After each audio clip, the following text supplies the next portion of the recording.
السلام علیکم ورحمۃ اللہ وبرکاتہ نحمدہ ونصلی علی رسولہ الکریم اما بعد۔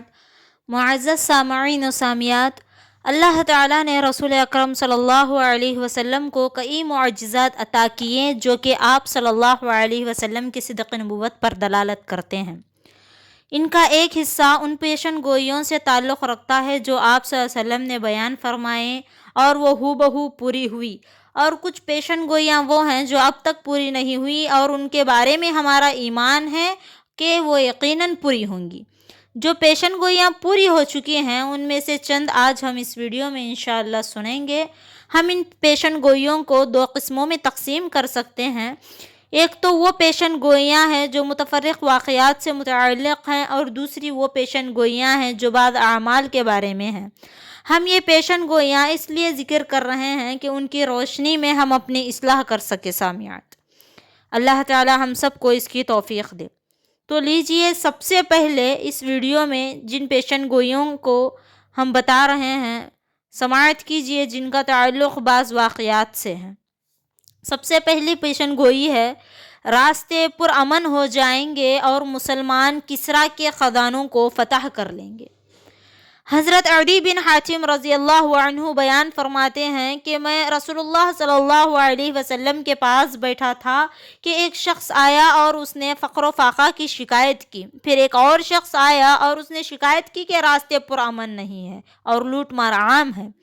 آپ صلی اللہ علیہ وسلم نے فرمایا، اے عدی، کیا تم نے الحراء علاقہ دیکھا ہے؟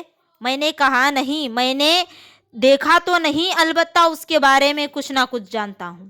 تو نبی کریم صلی اللہ علیہ وسلم نے فرمایا، اے عدی، اگر تمہاری زندگی لمبی ہوئی تو تم ضرور بضرور دیکھو گے کہ ایک عورت اکیلی الحراء سے سفر کر کے آئے گی یہاں تک کہ وہ خانہ کعبہ کا طواف کرے گی اور اسے سوائے اللہ تعالیٰ کے اور کسی کا خوف نہیں ہوگا، یعنی راستے پرامن ہو جائیں گے۔ تو معزز سامعات، اس کا مطلب کیا ہے کہ اس وقت کوئی بھی بدمعاش نہیں ہوگا، لڑکی چھیڑنے والا، لڑکی کو گھر سے باہر نکلنے کے لیے خوف، یہ چیز بھی کیا ہے نہیں ہوں گے، بلکہ راستے پرامن ہو جائیں گے۔ تو اسی وقت عدی رضی اللہ عنہ دل میں کہتے ہیں، اس وقت قبیلے تھی کہ بدمعاش کہاں ہوں گے جنہوں نے ملک میں لوٹ مار مچا رکھی ہے۔ تو پھر آپ صلی اللہ علیہ وسلم فرماتے ہیں، اگر تم لمبے عرصے تک زندے رہے تو تم دیکھو گے کہ کسریٰ کے خزانے یقیناً فتح کر لیے جائیں گے۔ میں نے تعجب سے کہا، کسریٰ بن ہرمز کے خزانے؟ تو آپ صلی اللہ علیہ وسلم نے فرمایا، ہاں، کسریٰ بن ہرمز کے خزانے۔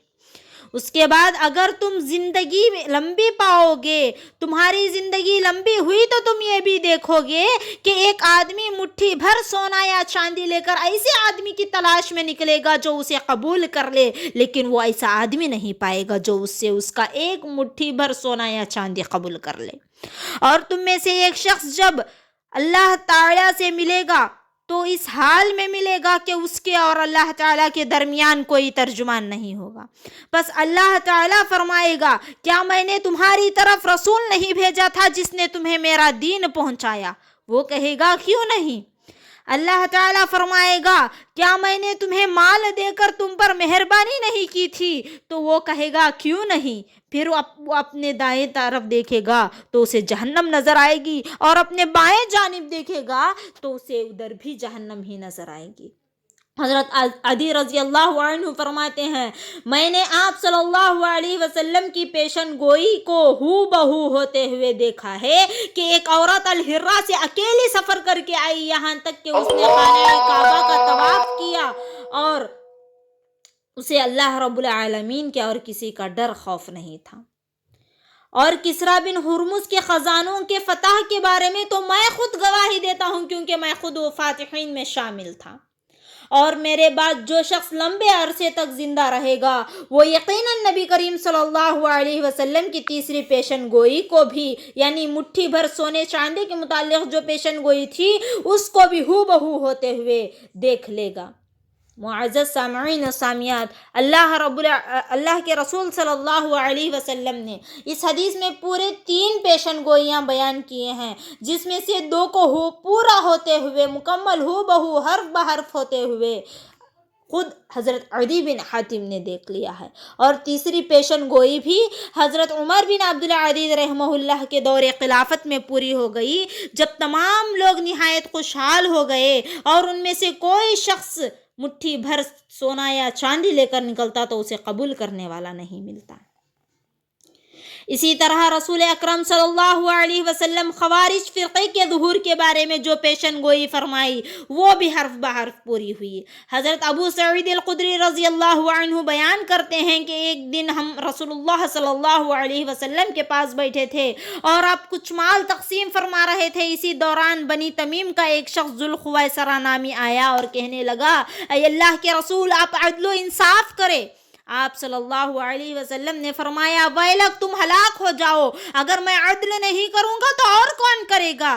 اگر میں نے انصاف نہیں کیا تو میں خائب و خاسر ہوا۔ یہ بات سنتے ہی حضرت عمر رضی اللہ عنہ کہنے لگے، اے اللہ کے رسول، مجھے اجازت دیجئے، میں اس کی گردن اڑا دوں گا۔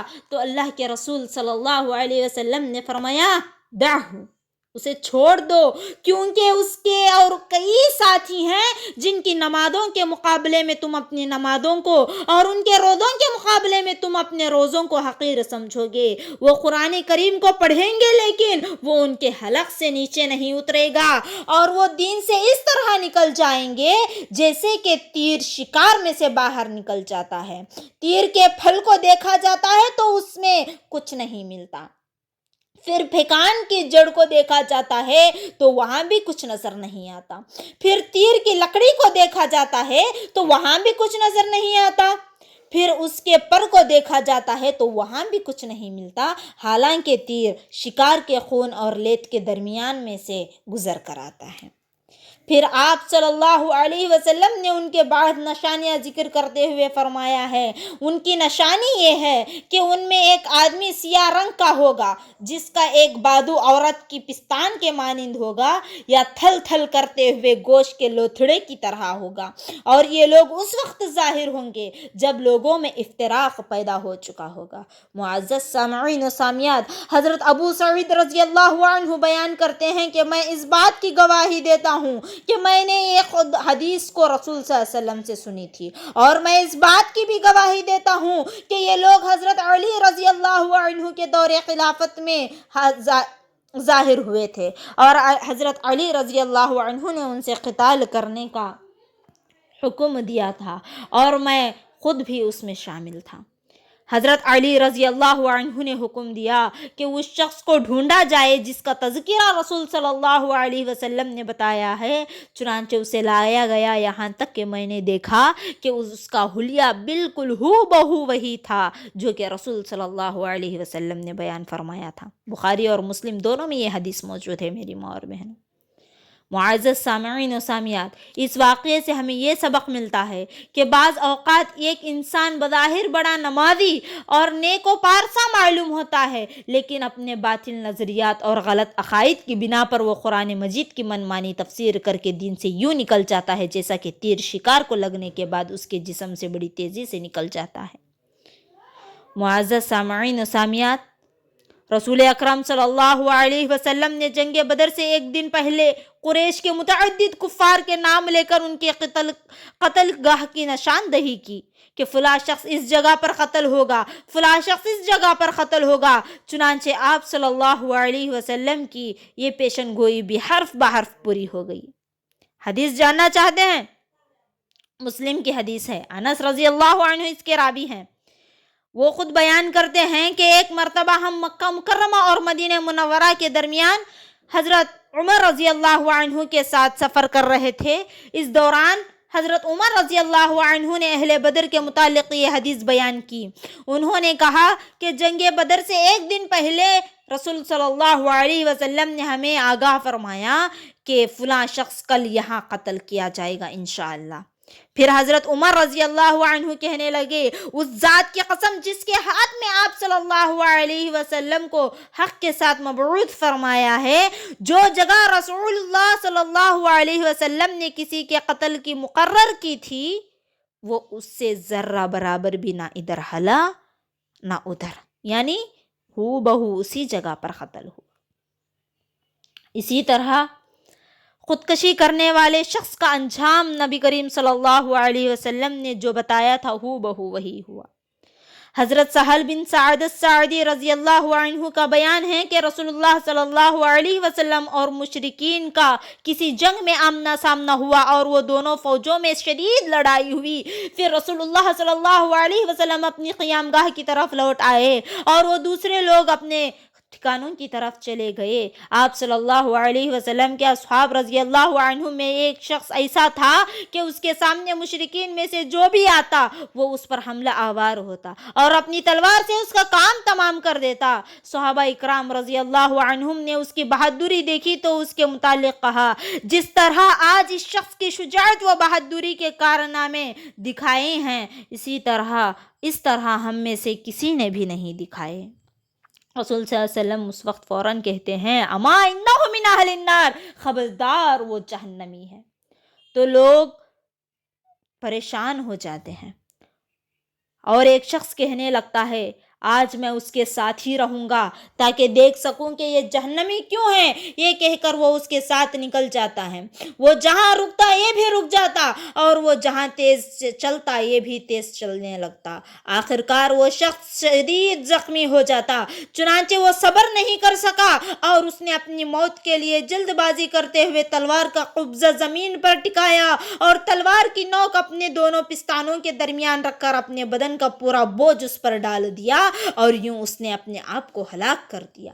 اس کا انجام یہ دیکھتے ہوئے تعقب کرنے والا صحابی رسول اللہ صلی اللہ علیہ وسلم کے پاس آیا اور کہنے لگا، اشہد انک رسول اللہ، میں گواہی دیتا ہوں کہ آپ یقیناً اللہ کے رسول ہیں۔ آپ صلی اللہ علیہ وسلم پوچھتے ہیں بات کیا ہے؟ اس نے کہا، آپ نے جب یہ فرمایا تھا کہ فلاں آدمی جہنمی ہے تو لوگوں پر یہ بات بڑی گرا گزری تھی۔ اس پر میں نے ان سے وعدہ کیا تھا کہ آج میں اس کا تعاقب کروں گا اور تمہیں بتاؤں گا کہ اس کا انجام کیا ہوتا ہے۔ چنانچہ میں نے اس کے پیچھے نکل گیا یہاں تک کہ جب وہ شدید زخمی ہوا تو اس نے موت کے لیے جلد بازی کی، تلوار کا قبضہ زمین پر ٹکایا اور اس کی نوک اپنے سینے پر رکھ کر اپنے جسم کا پورا وزن اس پر ڈال دیا اور یوں وہ خودکشی کر کے ہلاک ہو گیا۔ تب رسول صلی اللہ علیہ وسلم نے فرمایا، بخاری اور مسلم کی حدیث ہے، بے شک ایک آدمی بظاہر اہل جنت والا عمل کرتا ہے حالانکہ وہ اہل جہنم میں سے ہوتا ہے، اور ایک آدمی بظاہر اہل جہنم والا عمل کرتا ہے اور در حقیقت وہ اہل جنت میں سے ہوتا ہے۔ معزز سامعین و سامعات، اس واقعے سے جہاں یہ بات ثابت ہوتا ہے کہ نبی کریم صلی اللہ علیہ وسلم نے جو پیشن گوئی کی وہ حرف بحرف پوری ہوئی، وہاں ہمیں اس سے سبق ملتا ہے کہ اعمال کا دار و مدار خاتمے پر ہے۔ لہٰذا ہمیں یہ کوشش کرنی چاہیے ہمیشہ کہ زندگی میں اللہ رب العالمین کے رضا کے مطابق گزارتے رہیں، اس کے احکام پر عمل کرتے ہوئے اور اس کے محرمات سے اجتناب کرتے ہوئے ہم اس ذمہ داری کو پورا کریں جس کے لیے ہمیں پیدا کیا گیا ہے، تاکہ جب ہمارا خاتمہ ہو تو اس وقت اللہ تعالی ہم سے راضی ہو۔ اللہ تعالی سے دعا ہے کہ وہ ہمیں حسن خاتمہ نصیب کرے اور برے خاتمے سے بچائے۔ اور اسی طرح ایک اور پیشن گوئی جس کے بارے میں حضرت ابو بکر صدیق رضی اللہ عنہ کا بیان ہے کہ ایک دن رسول اللہ صلی اللہ علیہ وسلم اپنے نواسے حضرت حسن رضی اللہ عنہ کو گھر سے باہر لائے، پھر اسے منبر پر لے گئے اور ارشاد فرمایا، میرا یہ بیٹا سردار ہے اور شاید اللہ تعالیٰ اس کے ذریعے مسلمانوں کی دو جماعتوں کے درمیان صلح کرائے گا۔ بخاری کی حدیث ہے۔ معزز سامعات، نبی کریم صلی اللہ علیہ وسلم کی یہ پیشن گوئی بھی لفظ بلفظ پوری ہوئی۔ کیسے؟ جیسے کہ حضرت علی رضی اللہ عنہ کی شہادت کے بعد جب حضرت حسن رضی اللہ عنہ خلیفہ بنے تو دوسری طرف حضرت معاویہ رضی اللہ عنہ کی بہت بڑی فوج ان سے جنگ کرنے پر تیار ہو گئی، لیکن حضرت حسن اور معاویہ رضی اللہ عنہما کے حق میں دستبردار ہو گئے، جس سے مسلمانوں کی دو جماعتوں کے درمیان صلح کی راہ ہموار ہو گئی۔ اور اسی طرح قیصر و کسریٰ کی ہلاکت کے بارے میں جو نبی نے پیشن گوئی فرمائی تھی وہ بھی ہو گئی، جس کے بارے میں حضرت ابو ہریرہ رضی اللہ عنہ سے روایت ہے کہ رسول اللہ صلی اللہ علیہ وسلم نے ارشاد فرمایا، جب کسریٰ بادشاہ ایران ہلاک ہو جائے گا تو اس کے بعد کوئی اور کسریٰ نہیں آئے گا، اور جب قیصر بادشاہ روم ہلاک ہو جائے گا تو اس کے بعد کوئی اور قیصر نہیں آئے گا، اور اس ذات کی قسم جس کے ہاتھ میں محمد صلی اللہ علیہ وسلم کی جان ہے، ان دونوں کے خزانے یقیناً اللہ کے راستے میں خرچ کیے جائیں گے۔ بخاری اور مسلم کی حدیث ہے۔ چنانچہ خلفائے راشدین حضرت ابوبکر، عمر اور عثمان رضی اللہ عنہم کے ادوار میں قیصر و کسریٰ کی سلطنتیں فتح ہو گئیں اور اس کے بعد دوبارہ قائم نہ ہو سکیں، اور ان دونوں کے خزانے اللہ کے راستے میں خرچ کیے گئے، اور ہو گئی اللہ کے رسول کی یہ پیشن گوئی بھی لفظ بلفظ پوری۔ اللہ اکبر، سبحان اللہ۔ اور اس کے بعد اگلی پیشن گوئی جو نبی کریم صلی اللہ علیہ وسلم نے بتائی وہ ہے مدعیان نبوت۔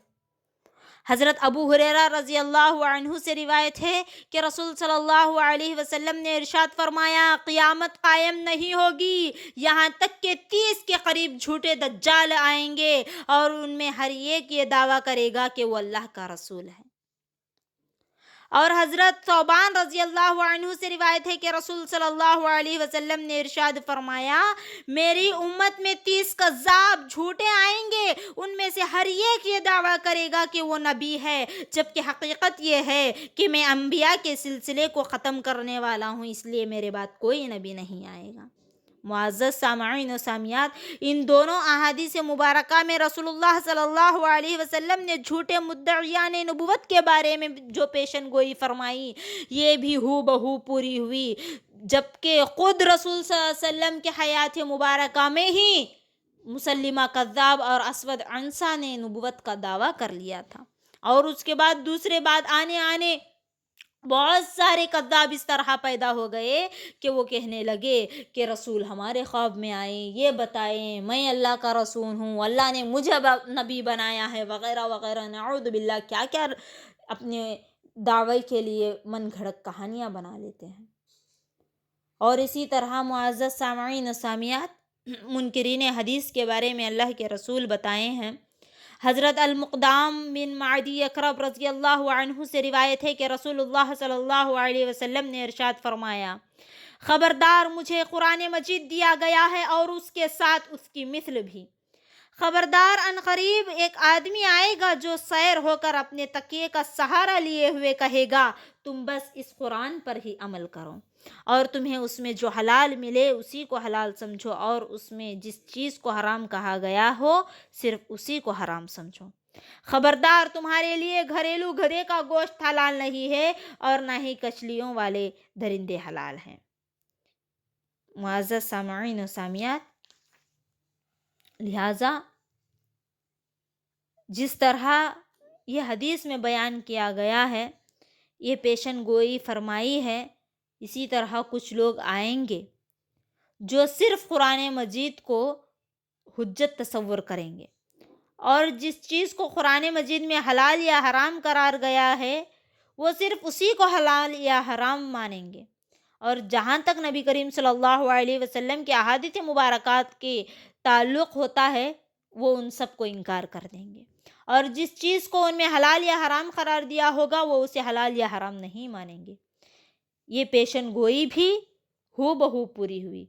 کئی لوگ جو اہل قرآن کے نام سے اب بھی موجود ہیں وہ صرف قرآن مجید کو حجت سمجھتے ہیں۔ میری ماں اور بہنوں، ہمارے پیارے نبی صلی اللہ علیہ وسلم کے احادیث مبارکہ کو ناقابل حجت تصور کرتے ہیں۔ اللہ اکبر، بڑی عجیب سی بات ہے کہ ایک طرف رسول صلی اللہ علیہ وسلم کے صحابہ اکرام رضی اللہ عنہم آپ کی احادیث مبارکہ کو یاد کرتے، اور کئی صحابہ باقاعدہ انہیں لکھا بھی کرتے تھے، جبکہ دوسری طرف کچھ لوگ انہیں سرے سے حجت نہیں سمجھتے ہیں، اور کئی لوگ انہیں حجت تو مانتے ہیں لیکن جب ان کے امام کا قول حدیث سے ٹکراتا ہے تو وہ اپنے امام کو قول کو چھوڑنا چاہیے ہوتا ہے، لیکن وہ اپنے امام کے قول کو چھوڑنے کے بجائے احادیث مبارکہ کو چھوڑ دیتے ہیں۔ اللہ اکبر، نعوذ باللہ۔ صحابہ اکرام رضی اللہ عنہم کو نبی کریم صلی اللہ علیہ وسلم کی احادیث سے کس قدر لگاؤ اور پیار تھا، اس حدیث سے آپ اندازہ لگا سکتے ہیں۔ معزز سامعین و سامعات، حضرت ابو ہریرہ رضی اللہ عنہ کا ایک قصہ ہے، سن لیجئے۔ حضرت ابو ہریرہ رضی اللہ عنہ نے اپنے ساتھیوں سے کہا، تم لوگ شاید یہ گمان کرتے ہوگے کہ ابو ہریرہ رسول سے بہت احادیث روایت کرتا ہے، حالانکہ اللہ تعالیٰ سے ملاقات کا دن مقرر ہے، اور اگر میں جان بوجھ کر جھوٹ بولتا ہوں تو اللہ مجھے ضرور سزا دے گا۔ حقیقت تو یہ ہے میں ایک مسکین آدمی تھا اور تھوڑا بہت کھا پی کر زیادہ تر وقت رسول اللہ صلی اللہ علیہ وسلم کی خدمت میں گزارتا تھا، جبکہ مہاجرین رضی اللہ عنہم بازاروں میں کاروباروں میں مصروف رہتے تھے، اور انصاری صحابہ اکرام رضی اللہ عنہم اپنے مالوں کی حفاظت میں مشغول رہتے تھے۔ ایک روایت میں ہے کہ انہیں اپنی زمینوں کا کام کاج ہی مشغول رکھتا تھا، چنانچہ جب وہ غائب ہوتے تو میں حاضر ہوتا، اور جب وہ بھول جاتے تو میں یاد رکھتا۔ ایک دن رسول صلی اللہ علیہ وسلم نے ارشاد فرمایا، جو شخص اپنی چادر پھیلائے گا وہ مجھ سے سنی ہوئی میری احادیث کو کبھی نہیں بھولے گا۔ دوسری روایت میں ہے کہ جو شخص اپنی چادر پھیلائے گا پھر میری اس حدیث کو سنے گا اور اس کے بعد اسے اپنے سینے سے لگا لے گا تو وہ میری احادیث کو کبھی نہیں بھولے گا۔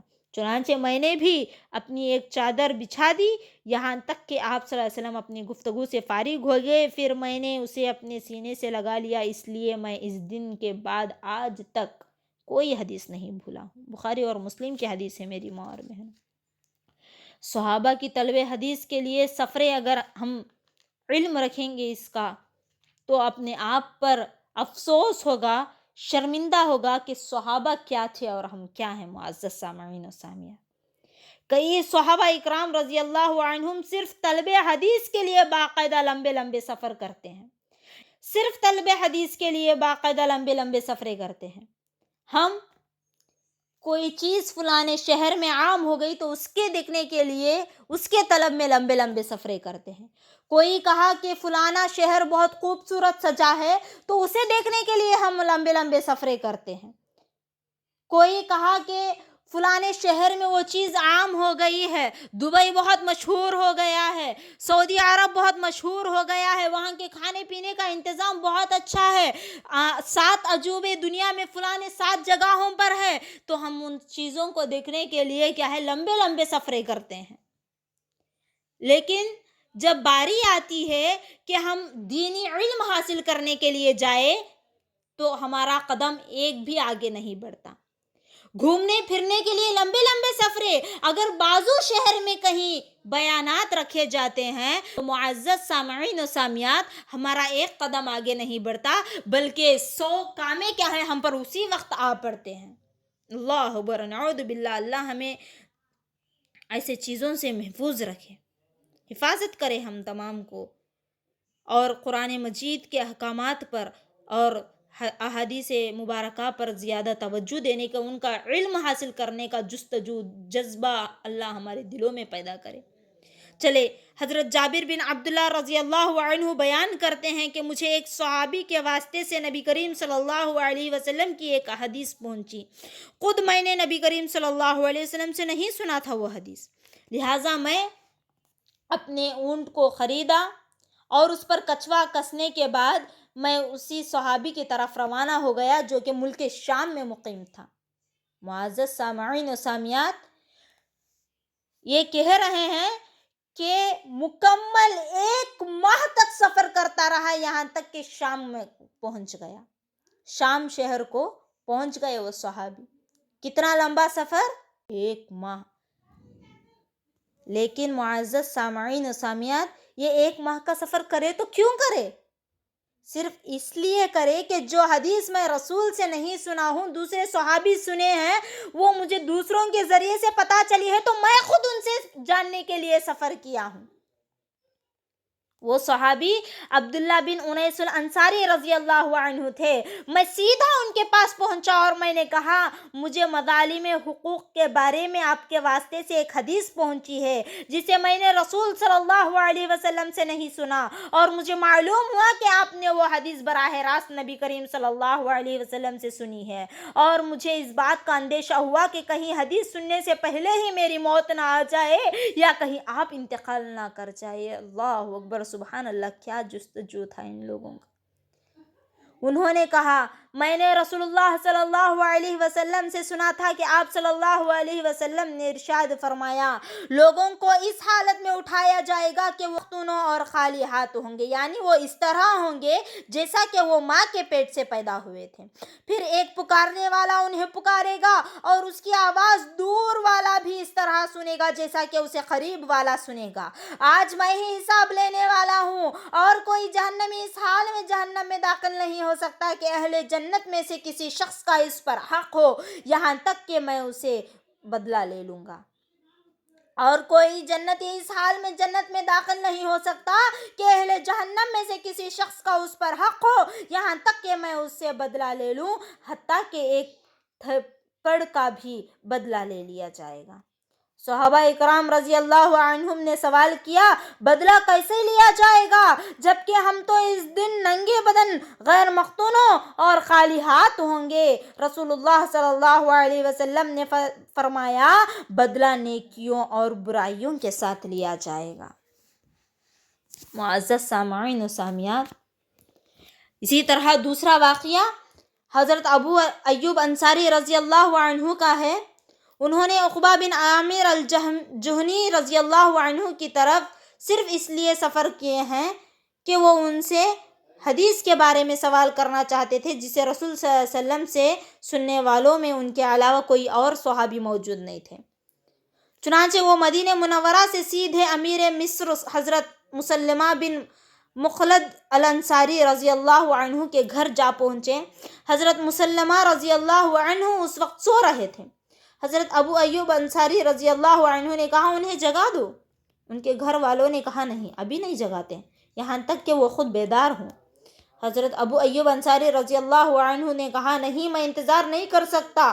تب انہوں نے انہیں بیدار کر دیا۔ چنانچہ وہ اٹھے اور اپنے مہمان کو خوش آمدید کہا اور ان سے کہا، اپنا سامان وغیرہ اپنی سواری سے اتار دو اور آرام کرو۔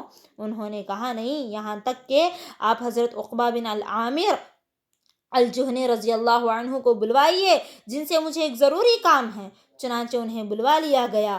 حضرت ابو ایوب انصاری رضی اللہ عنہ نے کہا، کیا آپ نے مومنوں کے عیبوں پر پردہ پوشی کے بارے میں رسول اللہ صلی اللہ علیہ وسلم سے کوئی حدیث سنی تھی؟ انہوں نے کہا، جی ہاں، میں نے رسول اللہ صلی اللہ علیہ وسلم کا یہ ارشاد خود سنا ہے، من ستر مؤمنا فی الدنیا علی کربتہ سترہ اللہ یوم القیامہ۔